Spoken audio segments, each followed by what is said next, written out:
curé de Lyon, là, une église. On n'a pas beaucoup d'autres. Hein. Trop construit l'église. Après, il faut lire.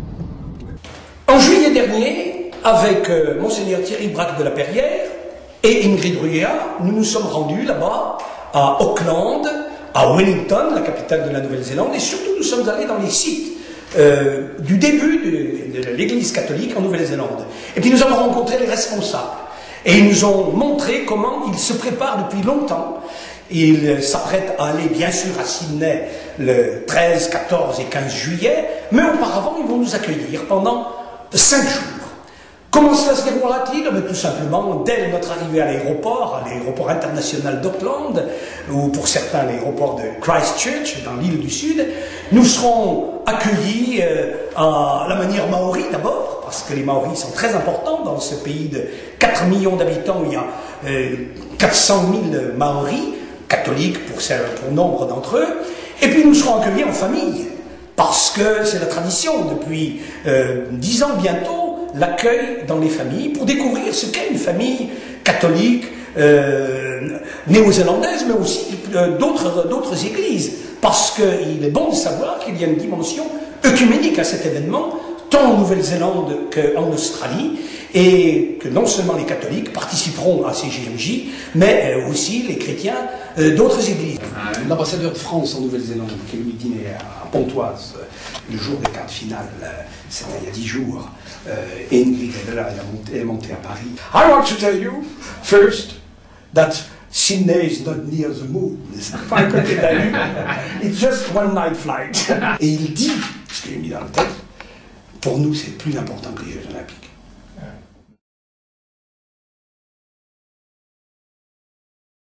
Du moins dans la dimension même nationale.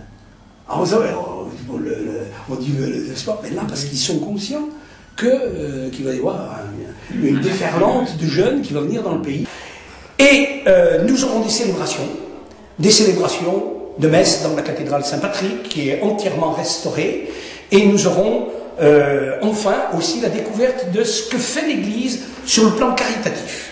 Parce que nous savons que la charité est l'expression de la vie chrétienne, et tout est organisé chaque jour. Il y aura donc des rencontres, et puis on sera associés, on vient vivre en Église pendant 5 jours, et nous nous serons ainsi plongés, si j'ose dire, dans les eaux du Pacifique ou dans la vie de l'Église et dans la vie d'un pays.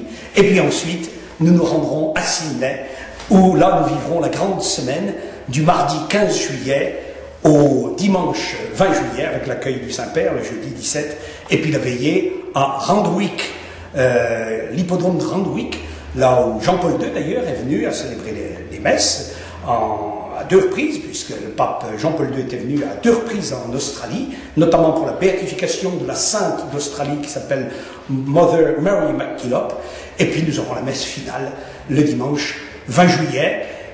Le tout va prendre 15 jours, voire 3 semaines, c'est long, cela peut paraître un rêve impossible à réaliser. Je sais que nombre d'entre vous y seront, nombre d'entre vous sont déjà décidés ici dans la province de Lyon, les diocèses de Saint-Étienne, de Chambéry, d'Annecy, de Belley-Ars, de Valence et de Viviers, mais aussi le diocèse de Pontoise, dont je suis évêque depuis 4 ans.